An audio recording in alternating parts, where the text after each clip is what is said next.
Se dice que entre los primeros cristianos, los cristianos de la iglesia primitiva, había un saludo que era especial hace unos 2000 años. A todos nos gusta saludarnos cuando nos vemos. Saludamos, nos damos la mano, nos damos 2 besos. Y había un saludo que era especial. Cuando se veían los cristianos, aparte del saludo físico, sea el que sea, besos en las mejillas o darse la mano, decían algo especial. Cuando se juntaban los cristianos, uno decía, ha resucitado, ha resucitado.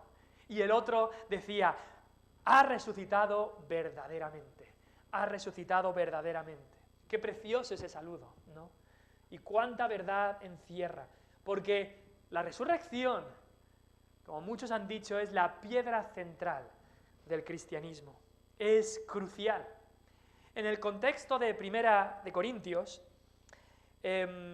este libro lo escribió Pablo a una iglesia confundida, una iglesia con muchos problemas, pero aún así era una iglesia verdadera. Había problemas de peleas y divisiones en la iglesia, había problemas de inmoralidad en hermanos en la iglesia, había problemas de hermanos que se enfadaban con otros hermanos y los denunciaban ante los jueces, había problemas en los cultos de adoración, que había desorden, había problemas de muchos tipos, pero también había problemas en cuanto a doctrina, en cuanto a la sana doctrina. Habían entrado algunas personas a la iglesia y habían comenzado a hablar por aquí, por allá, con la gente y a decirles, mira, lo que importa de verdad es el alma y el espíritu. El cuerpo no importa. El cuerpo no importa. El cuerpo se muere, el cuerpo se va al polvo, nunca más va a salir del polvo, nunca más va a resucitar. No importa, lo que importa es tu alma. Lo que hagas con tu cuerpo da igual. Y comenzaron a decir, no hay resurrección de muertos. Una vez al hoyo y ya está. Y ya está. Y Pablo les dice, por supuesto que hay resurrección de muertos. Tan cierto como que Cristo resucitó en cuerpo y alma, así todos nuestros cuerpos un día resucitarán de los muertos. Y esta es una enseñanza no que venía de Pablo, sino que encontramos también en el Antiguo Testamento. Uno de los primeros libros que fueron escritos en toda la Biblia es el libro de Job, el libro del patriarca Job. Y ya Job, en Job 19, versículo 25, Job 19, versículo 25 dijo, yo sé que mi Redentor vive. Sabía que el Salvador Jesucristo viviría, resucitaría, y que al fin se levantará sobre el polvo.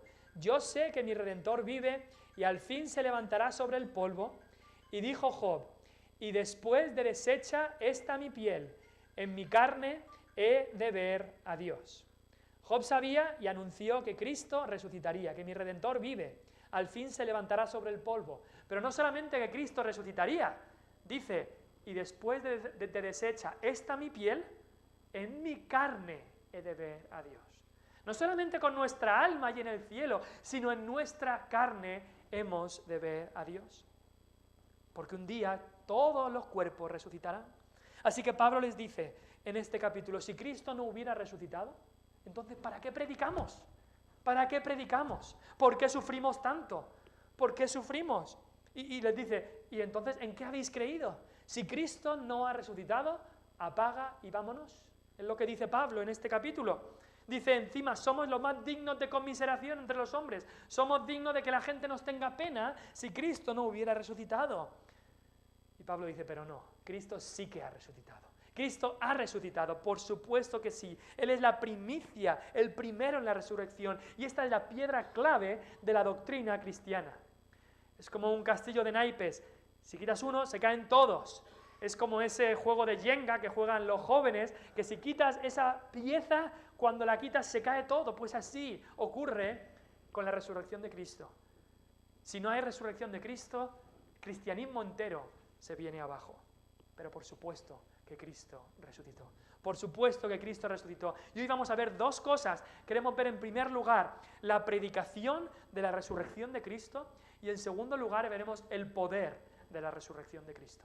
En primer lugar, la predicación de la resurrección de Cristo y en segundo lugar, el poder de la resurrección de Cristo.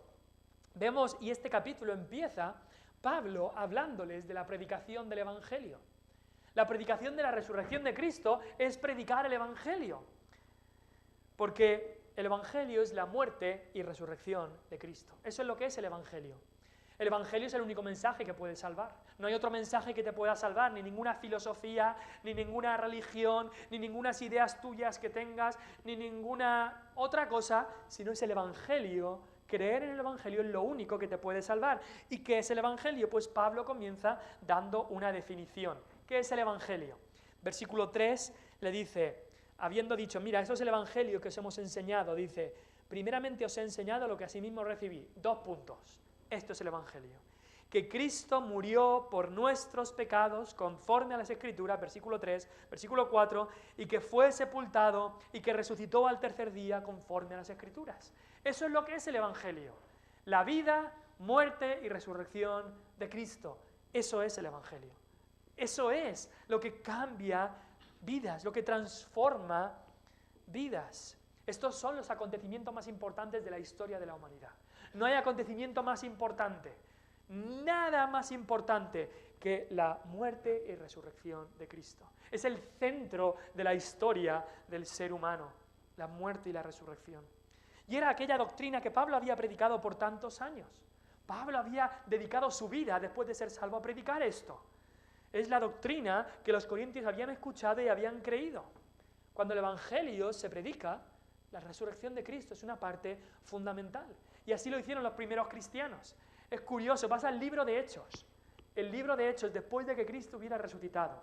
Y en cada sermón, la resurrección de Cristo era el tema principal. La resurrección de Cristo una y otra vez. En Hechos 1, incluso en la elección del sucesor de Judas, no era evangelístico, sino simplemente de iglesia. Dijeron, uno se ha hecho testigo con nosotros de su resurrección. Somos testigos de la resurrección de Cristo, en primer lugar. Pedro en Hechos 2:24, en ese sermón de Pentecostés, dijo, hablando de Cristo, al cual Dios levantó, sueltos los dolores de la muerte, por cuanto era imposible que fuese retenido por ella. Y luego dice, el patriarca David, aquel a que tanto veneraban, el patriarca David, dice, el patriarca David murió y fue sepultado. Su sepulcro está con nosotros hasta el día de hoy. Pero Cristo, su alma no fue dejada en el Hades, ni su carne vio corrupción. Luego en Hechos 3, cuando se sana ese cojo en la puerta del templo y todos vienen a escuchar, a ver lo que ha pasado en Hechos 3, Pablo dice, el Dios de Abraham ha glorificado a su Hijo Jesús, a quien Dios ha resucitado de los muertos, de lo cual nosotros somos testigos. Otra vez, el mismo mensaje, Hechos 4. Pedro dice al Sanedrín, al concilio, a los sacerdotes, les dice, Jesucristo de Nazaret, a quien vosotros crucificasteis y a quien Dios resucitó de los muertos. Hechos 5, el siguiente capítulo, dice Pedro, el Dios de nuestros padres levantó a Jesús, a quien vosotros matasteis. A este Dios ha exaltado con su diestra por príncipe y salvador. Eso es Hechos 5. Hechos 7, Esteban, que fue el primer mártir, Esteban que estaba a punto de morir, antes de ser apedreado, ¿qué dijo Esteban? Veo al Hijo del Hombre, a Jesús, sentado a la diestra del trono de Dios. Les dijo, Cristo ha resucitado. Después, Pablo, en Hechos 13, en el primer sermón registrado de Pablo, dice, Jesús, hablando de Jesús, dice, Dios le levantó de los muertos y se apareció durante muchos días a los que habían subido juntamente con él de Galilea a Jerusalén, a los cuales ahora son sus testigos ante el pueblo. Y dice, aquel a quien Dios levantó no vio corrupción. Primer sermón de Pablo ya es sobre la resurrección.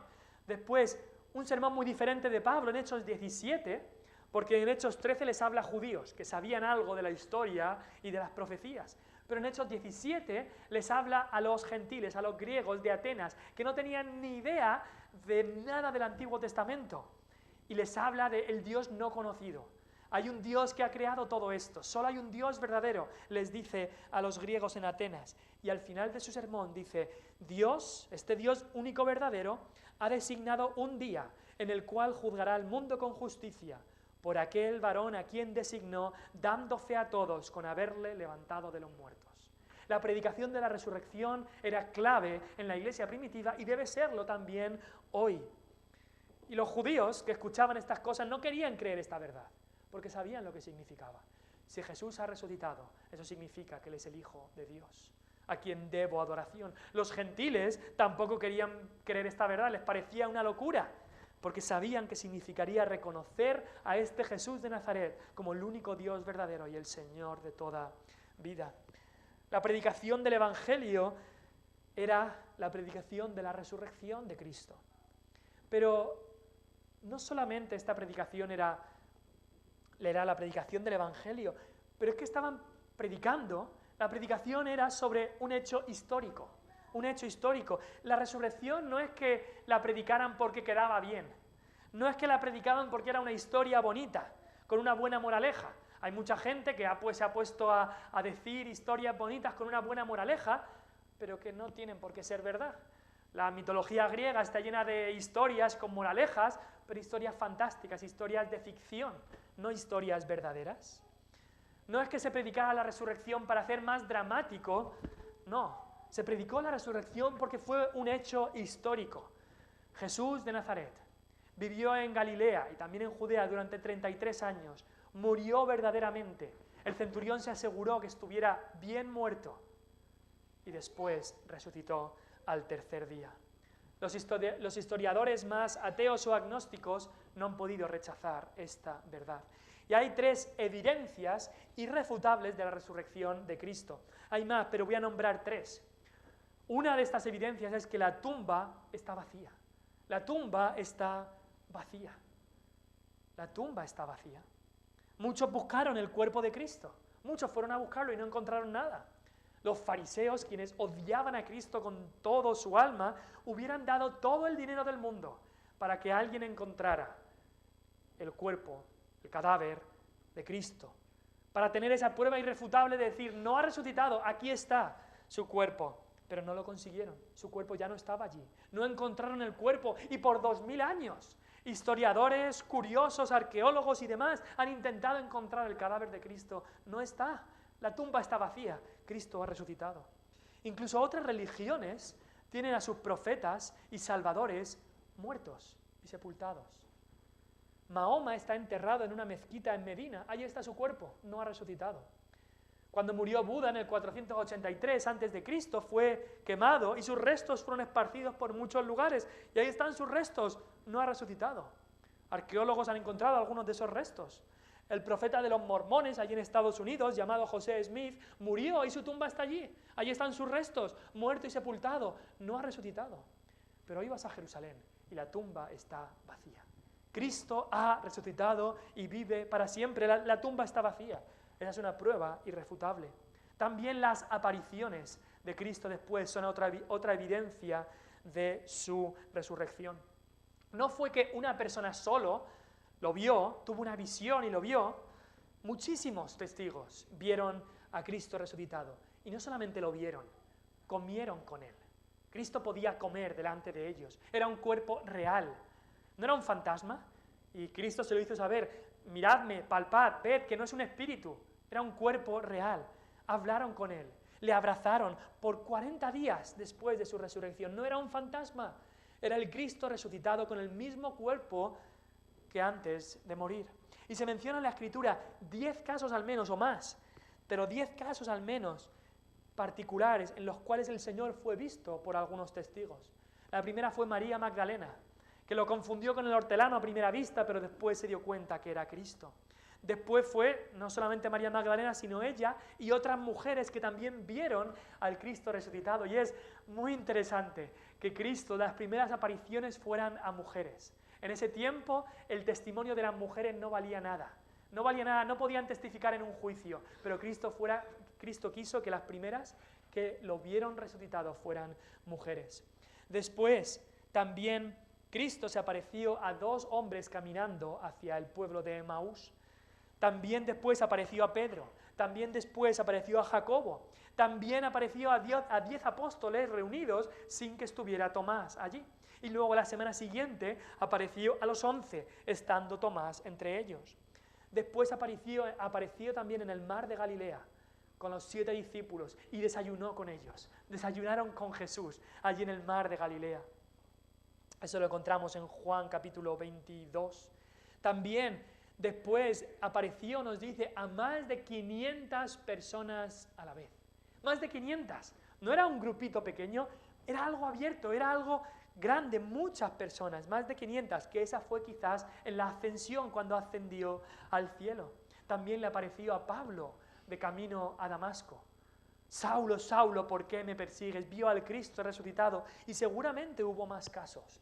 No era una persona sola, fueron muchísimas personas que podían testificar que Cristo está resucitado. No era como a veces ha ocurrido una persona con una persona quizá con problemas mentales que veía alucinaciones y vieron al Cristo resucitado. No, no era nada así. Eran testigos idóneos en su juicio cabal, personas en su sano juicio y muchísimas personas, 500 o 600. Esto es irrefutable. Cristo resucitó. Por las apariciones, porque la tumba está vacía. Y la última evidencia es porque los testigos que vieron estuvieron dispuestos a dar su vida. Murieron por esto. Y es más, la palabra testigos en el griego, en Hechos 1, que Cristo les dice, me seréis testigos, esa palabra también es la misma palabra para mártires. Seréis testigos que darán su vida. Seréis testigos que morirán por esto.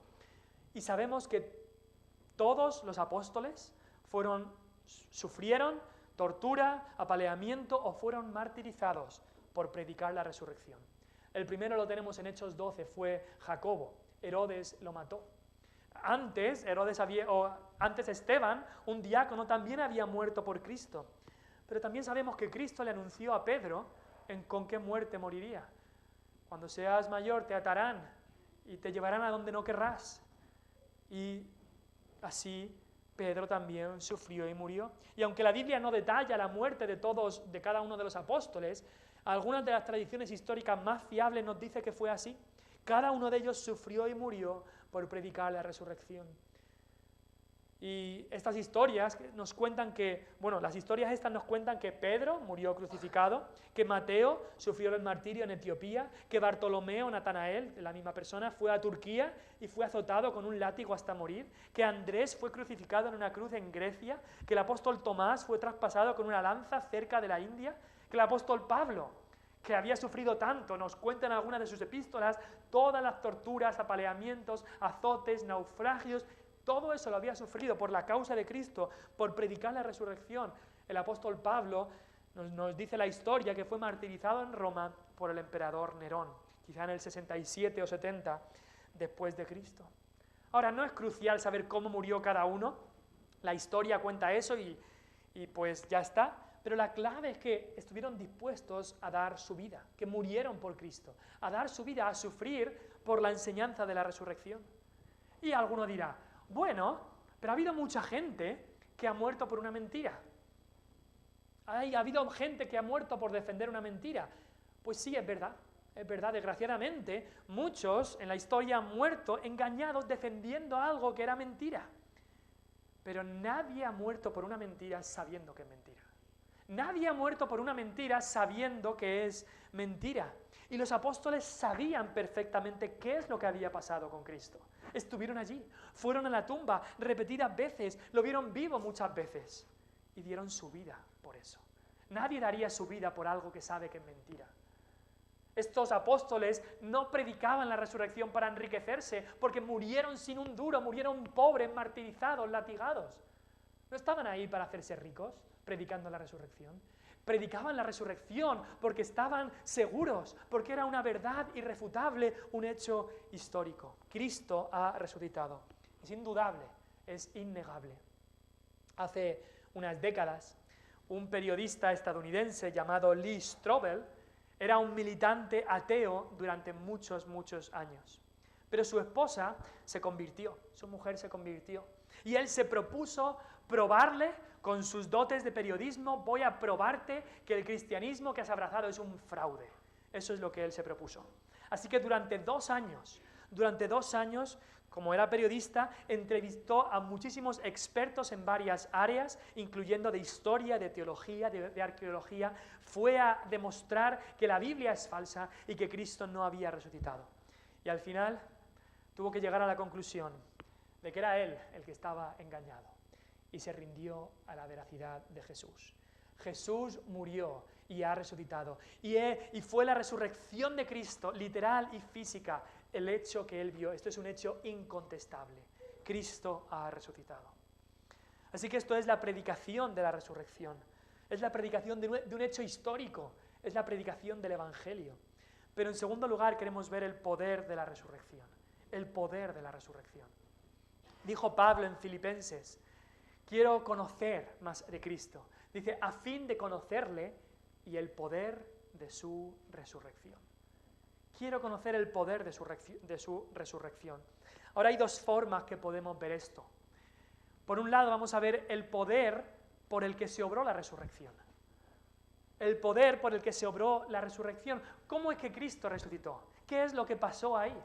Pues en 1 Corintios nos dice, versículo 20, ahora Cristo ha resucitado de los muertos, primicias de los que durmieron es hecho. Cristo es el primero, las primicias en la resurrección. El primero. Y quizá tú dices, espérate, ¿el primero? ¿No hay gente que había resucitado antes? ¿Te suena gente que había resucitado antes de que resucitara Jesús? ¿Cómo es que es el primero?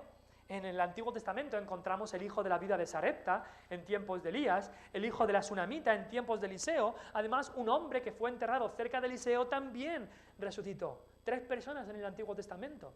En el Nuevo Testamento tenemos la hija de Jairo, resucitó, el hijo de la viuda de Naín, resucitó, y Lázaro, nos acordamos cómo Lázaro resucitó, y todos fueron resucitados por Cristo. Además, después en el Nuevo Testamento, leemos que algunos santos en Jerusalén resucitaron después de la ascensión de Cristo. También Dorcas de Jope fue resucitada por Pedro, y Eutico, ese joven que se durmió en un culto, también fue resucitado por Pablo. Pero por encima de todas estas resurrecciones, por encima, muy por encima, está la resurrección de Cristo. Todas estas demás personas resucitaron para volver a morir. Resucitaron, unos años más de vida tuvieron y volvieron a morir. Pero Cristo no. Él resucitó y vive para siempre. Y fue a sentarse a la diestra de su Padre en poder. Además, todas las otras personas que resucitaron por el poder de otro. Resucitaron por el poder de Dios, por el poder de Cristo. Es el único poder que puede hacer resucitar. Pero Cristo resucitó por su propio poder. Él es el único que puede hacer eso. Juan 10, 18, Cristo hablando de su vida que iba a dar y su resurrección dijo, nadie me la quita, sino que yo de mí mismo la pongo. Nadie me quita la vida, Cristo iba a poner su vida. Y mira lo que dijo después, tengo poder para ponerla y tengo poder para volverla a tomar. Tengo poder para ponerla y tengo poder para volverla a tomar. Dice, este mandamiento recibí de mi Padre. Es más, Cristo había dicho, derribad este templo y en 3 días lo reedificaré.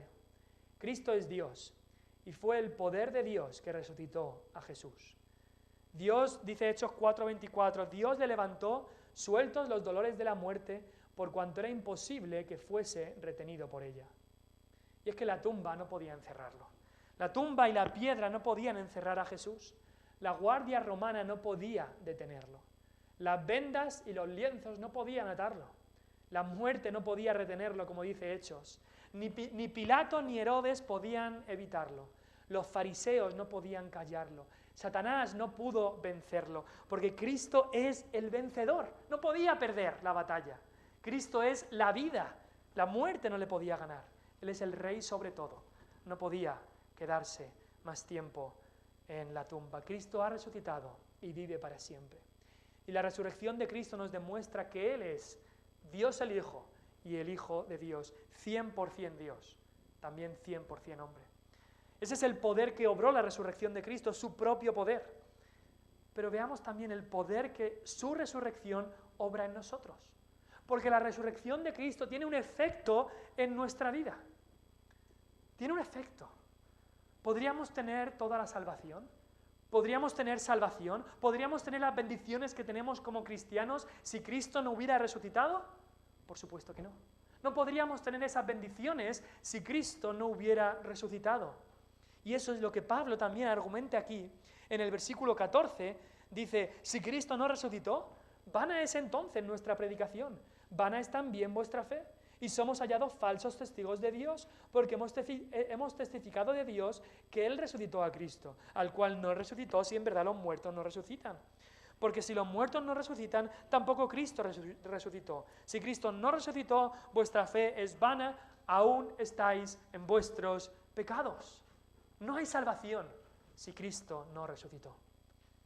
Y lo dice bien claro Pablo, dice, si Él no resucitó, vana es nuestra predicación. Somos falsos testigos. Y si Cristo no resucitó, vana es vuestra fe. Estáis en vuestros pecados. E incluso los que han muerto antes han perecido. Y somos dignos de conmiseración. Damos pena si Cristo no resucitó. Y entonces nos habla un poco también sobre Adán en el versículo 22. Adán fue el primer hombre, el representante de la humanidad. Cuando Adán fue creado, la Biblia nos dice que fue hecho alma viviente. Dios sopló en su nariz aliento de vida y fue el hombre un ser viviente. Pero debido al pecado, todos los descendientes de Adán nacen sí con alma, pero muertos en espíritu, muertos en nuestros delitos y pecados. Y Adán no puede vivificar tu espíritu. El primer Adán no puede darte vida espiritual porque cayó él. Y todos los que nacen después de Adán nacen caídos y muertos en su espíritu. Por eso tenía que venir el segundo Adán. A Cristo se le llama el postrer Adán. Él sí es espíritu vivificante. Vivificante significa que da vida. Y ese es el argumento de Pablo aquí. Sin la resurrección no hay redención. No hay redención. Es como cuando mandas una carta sin sello. No va a ninguna parte. Pues la resurrección es ese sello que Cristo puso a su redención que Él había comprado ahí en la cruz. Ahora, sin la resurrección tampoco hay justificación. La justificación significa ser declarados justos delante de Dios por la sangre de Cristo.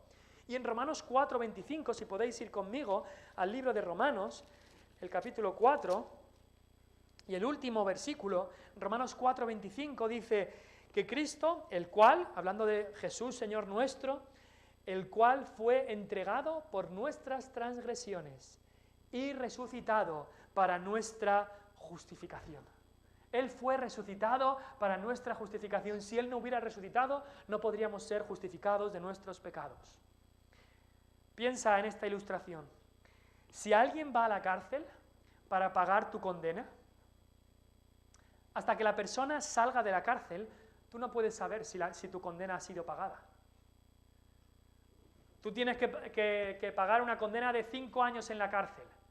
Y una persona dice, yo lo haré por ti, yo pasaré estos años en la cárcel. Ahora tú estás libre, pero ¿y si la persona a medio camino dice, yo he hecho 2 años, te toca a ti hacer los otros 3? Hasta que la persona no salga de la cárcel, no sabes, no estás seguro de que toda tu condena ha sido pagada. Hasta que Cristo no resucitó, no podríamos estar seguros de que nuestra condena ha sido pagada. La prisión de la cárcel de la muerte, Él salió y venció para asegurarnos de que toda nuestra condena ha sido pagada. Sin la resurrección de Cristo no hay justificación. Ahora, sin la resurrección de Cristo no hay presencia de Cristo en nuestra vida. ¿No dijo Él, yo estoy con vosotros todos los días hasta el fin del mundo? Eso solo lo podía decir alguien vivo. Si Cristo no hubiera resucitado, lo único que tendríamos en nuestra vida es un recuerdo de una buena persona que murió por pecadores. Pero no tenemos eso, tenemos la presencia de Cristo por su Espíritu en nuestras vidas. Él ha derramado su Espíritu Santo en nuestros corazones. Tenemos la presencia de Cristo en nuestro corazón, que habite Cristo en vuestros corazones, dice Pablo. Y eso no puede ser si Cristo siguiera muerto. Sería simplemente un recuerdo. Ahora, sin la resurrección de Cristo, tampoco hay aceptación del pecador. La Biblia nos dice que somos aceptos en el amado, en Cristo. Y Cristo tenía que resucitar y ascender al cielo y presentarse delante de Dios con su sangre, como el Dios hombre, delante de su Padre, ser aceptado por Él para que nosotros podamos ser aceptados. Su justicia perfecta y su muerte como sustituto tenían que ser presentadas delante del Padre y aceptadas como hecha en nuestro lugar. Así que sabemos que Cristo está ahora en la diestra de Dios, está vivo, y el Padre acepta lo que hizo Cristo como lo que debíamos hacer nosotros. Lo acepta en nuestro lugar. Quizás recordáis el nombre Juan Bunyan. Juan Bunyan Fue un inglés de hace unos cuantos siglos y fue el autor de ese precioso libro llamado El progreso del peregrino. Si eres cristiano, amas al Señor, lees tu Biblia, te aconsejo, lee también El progreso del peregrino. Aunque sea, tienes que leerlo alguna vez, te hará mucho bien a tu alma. Y este hombre tuvo un proceso de una lucha espiritual, y lo narra en un libro llamado Gracia Abundante. Y este libro narra que un día Juan Bunyan estaba andando en un campo, meditando en la Escritura, cuando de repente había tenido muchas dudas, mucha lucha espiritual, cuando de repente un pensamiento apareció en su corazón. Y el pensamiento es este: mi justicia está en los cielos. Mi justicia está en los cielos. Y Juan Bunyan dice: pensé entonces que podía ver a Jesucristo a la derecha de Dios. Sí, claro que sí, allí estaba mi justicia. Así que donde quiera que yo esté, sea lo que sea que esté haciendo, Dios no podía decir de mí que no tenía justicia, porque mi justicia estaba allí delante de Él. Dice, fue darse cuenta de eso, y hizo como que sus cadenas cayesen. Nuestra justicia está en los cielos. Nuestra justicia es Cristo. Él no está en la tumba. No, porque entonces diríamos, ¿Cristo, el Padre, lo ha aceptado en nuestro lugar o no? No, está a la derecha de Dios. Cada vez que Dios piensa en Alejandro, ve a su Hijo Jesús y ve la justicia de su Hijo Jesús puesta sobre mí. Y entonces puedo saber, mi justicia está en los cielos. Mi justicia está en los cielos. Ahora, sin la resurrección de Cristo, tampoco habría nuevo nacimiento o regeneración. No habría. Mira conmigo Efesios 2, versículo 5. Efesios 2, versículo 5 nos dice: aun estando nosotros muertos en pecados, Dios nos dio vida juntamente con Cristo. Por gracia sois salvos. Y juntamente con Él nos resucitó. Y asimismo nos hizo sentar en los lugares celestiales con Cristo Jesús. Fue debido a la resurrección de Cristo, ese poder de la resurrección de Cristo, que nosotros podemos nacer de nuevo. Y necesitan nacer de nuevo porque dice la palabra de Dios que el que no naciere de nuevo no puede ver el reino de Dios. No puedes ir al cielo si no has nacido de nuevo. Ese nacer de nuevo es cuando vienes a Cristo y le recibes como el Señor y Salvador de tu vida. La Biblia te dice que naces de nuevo. Hay un nacimiento en el corazón. Y ese nacimiento de nuevo, esa regeneración, que también es otro nombre que se le puede dar, no podría haber ocurrido si Cristo no hubiera resucitado. Ahora también, si Cristo no hubiera resucitado, no tendríamos un abogado en el cielo. El apóstol Juan nos dice que tenemos abogado para con el Padre, al justo, a Cristo Jesús. Ahora, si Cristo no hubiera resucitado, nadie estaría intercediendo por nosotros en el cielo. No estaría siendo nuestro abogado, defendiéndonos allí en el cielo. Y sin la resurrección de Cristo, no habría resurrección nuestra tampoco. Estamos hechos de cuerpo y alma, y a Dios le importan los dos. Y cuando el cristiano muere, automáticamente su alma va a estar con Cristo. Su cuerpo entonces espera en el polvo, esperando la resurrección. Y en el día final, cuando los muertos resuciten, los cristianos, sus cuerpos resucitarán para estar para siempre con el Señor. Me encanta cómo acaba 1 Corintios 15. Y acabamos ya con este texto. Ha hablado de la resurrección de Cristo y dice ahora, ¿dónde está, oh muerte, tu aguijón? ¿Dónde, oh sepulcro, tu victoria? El sepulcro ya no nos gana la victoria. La muerte ya no es un aguijón. Por eso el Nuevo Testamento dice de manera tan preciosa que los cristianos no mueren, los cristianos duermen en Cristo. Es un cerrar los ojos y abrirlos con Cristo. Duermen porque sus cuerpos solo descansan en el polvo hasta que sean renovados, hasta que sean levantados, resucitados en el día final. ¿Dónde está, oh muerte, tu aguijón? ¿Dónde, oh sepulcro, tu victoria? La muerte ya no tiene aguijón, el sepulcro ya no tiene victoria, porque ¿quién ganó la victoria sobre el sepulcro por nosotros? Cristo. Cristo lo hizo por nosotros. Ya que el aguijón de la muerte es el pecado y el poder del pecado la ley, mas gracias sean dadas a Dios, que nos da la victoria por medio de nuestro Señor Jesucristo. El pesebre está vacío. La cruz, Cristo ya no está allí. La cruz está vacía. La tumba está vacía también. Cristo ya no está allí. Pero el trono, El trono a la diestra de Dios está ocupado. ¿Por quién lo merece? Por el Rey de Reyes. Y allí está Él viviendo, como nos dice Hebreos, en el poder de una vida indestructible. La resurrección es innegable. Así que adórale como Señor resucitado. Porque un día pronto el cielo se abrirá. Y ese Rey que está ahora sentado en el trono, Cristo Jesús, vendrá. Descenderá, nos dice Apocalipsis, en un caballo blanco. Él, Cristo, que es fiel y verdadero, volverá y con justicia juzgará y peleará contra sus enemigos. Si no conoces a Cristo, hoy ríndete, no tienes nada que hacer contra Él, ríndete ya, antes de que sea demasiado tarde. Y si conoces a Cristo, si Él es tu Salvador, si Él es aquel que te ha dado vida a través de su resurrección, entonces sírvele y adórale de todo tu corazón. 1 Corintios 15 acaba con este versículo. Habiendo visto estas verdades de la resurrección, dice 1 Corintios 15, 58. Así que, hermanos míos amados, estad firmes y constantes, creciendo en la obra del Señor siempre, sabiendo que vuestro trabajo en el Señor no es en vano. Somos un ejército que luchamos no con un capitán muerto, no como el Cid campeador que lo pusieron muerto en el caballo, no. Luchamos con un capitán vivo que fue delante nuestra y sigue yendo delante nuestra. Y seguimos a nuestro capitán que está vivo y vive para siempre. Vamos a orar.